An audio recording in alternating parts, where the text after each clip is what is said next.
Masih dengan Profesor Kardus, tak berjasa tapi jenius. Ya, universe atau alam semesta. Alam semesta merupakan wilayah ruang waktu maha luas yang hingga saat ini belum diketahui seberapa luasnya dan di mana ujungnya. Tempat seluruh galaksi, lubang hitam, bintang, dan triliunan planet berada, termasuk planet bumi. Satu-satunya planet yang teridentifikasi memiliki sistem kehidupan organik. Tapi tahukah Anda bahwa di balik kemegahan, kestabilan, dan keakuratan sistem di alam semesta ini ada sebuah mekanisme dan nilai yang telah ditentukan oleh angka-angka yang disebut sebagai konstanta fundamental alam. Konstanta adalah besaran nilai fisika yang bersifat tetap, mutlak, tak bisa diganggu-gugat. Jika nilainya dikurangi dan dilebihkan, maka alam semesta akan kacau atau mungkin tidak terbentuk. Ya, ada puluhan nilai konstanta alam semesta yang terukur sangat akurat untuk menyeimbangkan setiap sudut alam semesta yang tidak boleh dilanggar. Konstanta alami inilah yang digunakan oleh Tuhan untuk menstabilkan alam semesta. Meski terkadang ada beberapa kelompok masyarakat yang masih pesimis akan nilai-nilai konstanta tersebut dan menganggap semua itu hanyalah sebuah peristiwa kebetulan semata. Ya, dari puluhan konstanta alam, dalam konten kali ini Profesor Kardus akan mengulas 6 konstanta alam utama yang telah ditetapkan oleh Tuhan untuk menyeimbangkan alam semesta kita. Yang pertama adalah konstanta gravitasi dengan nilai 6,7 kali 10 pangkat minus 11 Newton per meter persegi per kilogram. Gravitasi adalah gaya terlemah di alam semesta dan tentunya wajib kalian syukuri. Seandainya nilai keadaan gravitasi di alam semesta ini lebih besar atau lebih kecil, maka alam semesta tak akan terbentuk. Jika nilai gravitasi sedikit saja lebih kuat, setiap bintang, galaksi-galaksi, atau planet akan saling tarik-menarik dan saling bertabrakan satu dengan lainnya. Tak akan ada bumi, bintang, dan lain-lain, karena yang ada hanya gumpalan besar materi yang tertumpuk menjadi satu karena tarikan gravitasi yang kuat. Dan seandainya nilai itu terlalu lemah, maka alam semesta akan tercerai-berai. Karena seperti yang kita tahu, kelahiran alam semesta kita berasal dari peristiwa ledakan kosmik Big Bang yang melemparkan energi dan materi, juga 4 gaya fundamental yang menyertainya. Salah satunya adalah gravitasi yang nilainya telah ditentukan sebesar 6,7 kali 10 pangkat minus 11 Newton meter per kilogram. Seandainya nilainya kurang dari itu atau lebih lemah, maka planet-planet dan bintang tak akan menggumpal atau terakresi. Karena seperti yang kita tahu, bintang dan planet menggumpal dan terakresi karena material-material kecil tertarik oleh gravitasi horizontal yang kemudian membentuk gumpalan besar seperti planet dan bintang. Reaksi fusi juga tak akan terbentuk. Tak ada bintang dan planet, artinya tak akan ada galaksi, lubang hitam, dan sebagainya. Seluruh alam semesta hanya akan terdiri dari material-material kecil dan gas-gas kosmik. Dan kemudian yang kedua adalah konstanta gaya elektromagnetisme atau konstanta struktur halus, yakni dengan nilai 1/137. Konstanta struktur halus yang bernilai 1/137 adalah nilai mutlak yang telah ditentukan untuk membatasi interaksi antar partikel di skala atomik. Gaya elektromagnetis membatasi interaksi antar partikel dalam atom. Ya, konstanta ini super sangat penting karena seluruh objek dan struktur di alam semesta disusun oleh atom-atom penyusun. Setiap objek terdiri dari inti atom, yakni proton, neutron, dan elektron yang mengorbit. Nilai konstanta struktur halus merupakan pembatas dalam gaya elektromagnetis ketika elektron sedang mengorbit di inti atom. Jika nilai konstantanya lebih kecil dari 1/137, maka elektron-elektron bisa mengembang atau terlepas dari inti atom. Dan jika nilainya terlalu tinggi, maka elektron-elektron dapat jatuh ke dalam inti atom. Dan saat itu terjadi, tentu saja alam semesta akan kacau. Unsur-unsur yang terdiri dari atom-atom tak akan terbentuk.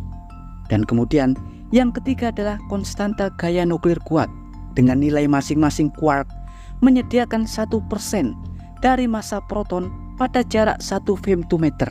Ya, gaya nuklir kuat berkontribusi untuk mengikat setiap nuklida atau inti atom di seluruh alam semesta. Tak ada gaya ini, artinya alam semesta tak akan terbentuk. Gaya nuklir kuat adalah gaya terkuat di alam semesta. Gaya ini mengikat setiap inti atom, yakni proton dan neutron, agar tidak terlepas dan tercerai-berai. Karena seperti yang kita tahu, pada setiap inti pasti ada partikel-partikel yang bermuatan sama. Contoh inti helium yang terdiri dari 2 proton dan 2 neutron. Adanya 2 proton yang memiliki muatan sama, yakni positif, akan saling tolak-menolak jika mereka bertemu. Tapi karena ada gaya ikat nuklir, maka keadaan materi bisa lebih stabil. Ya, hal ini dapat terjadi karena adanya kopling kuat yang telah diukur dalam masing-masing quark sebesar 1% dari massa partikel pada jarak 1 femtometer. Dan jika persentase nilainya sedikit lebih besar atau lebih kecil, maka proses pembentukan inti dengan jumlah proton yang lebih besar tak akan pernah terbentuk. Yang artinya unsur-unsur atom yang lebih berat daripada hidrogen tak akan ada. Tak adanya unsur lain selain hidrogen artinya tak akan ada planet-planet, matahari, dan segala struktur tak akan tercipta, karena alam semesta hanya akan terdiri dari atom dengan jumlah 1 proton dan 1 elektron, yakni hidrogen. Ya, yang keempat adalah konstanta gaya nuklir lemah dengan nilai faktor 10. Gaya nuklir lemah bekerja pada perilaku peluruhan unsur radioaktif, membuat bahan-bahan radioaktif dapat bermutasi atau ternukleosintesis membentuk unsur baru, karena energi intinya terlepas dalam bentuk radiasi. Jika rasio gaya lemah lebih kecil daripada faktor 10, maka pada saat penciptaan struktur setelah ledakan Big Bang, jumlah partikel yang tercipta mayoritas hanyalah partikel neutron dengan sedikit proton. Ketidakseimbangan antar jumlah partikel tak akan membentuk bintang-bintang dan berbagai jenis materi lainnya, yang artinya planet-planet dan segala bintang tak akan dapat tercipta. Dan kemudian yang kelima adalah konstanta kecepatan cahaya. Konstanta kecepatan cahaya bernilai 299.792.458 meter per detik atau 300.000 km per detik. Konstanta ini telah terukur akurat dari keadaan permeabilitas dan permitivitas atau perpaduan osilasi medan listrik dan medan magnet. Konstanta kecepatan ini adalah nilai kecepatan tertinggi di alam semesta yang telah Tuhan batasi sebesar 300.000 km per detik.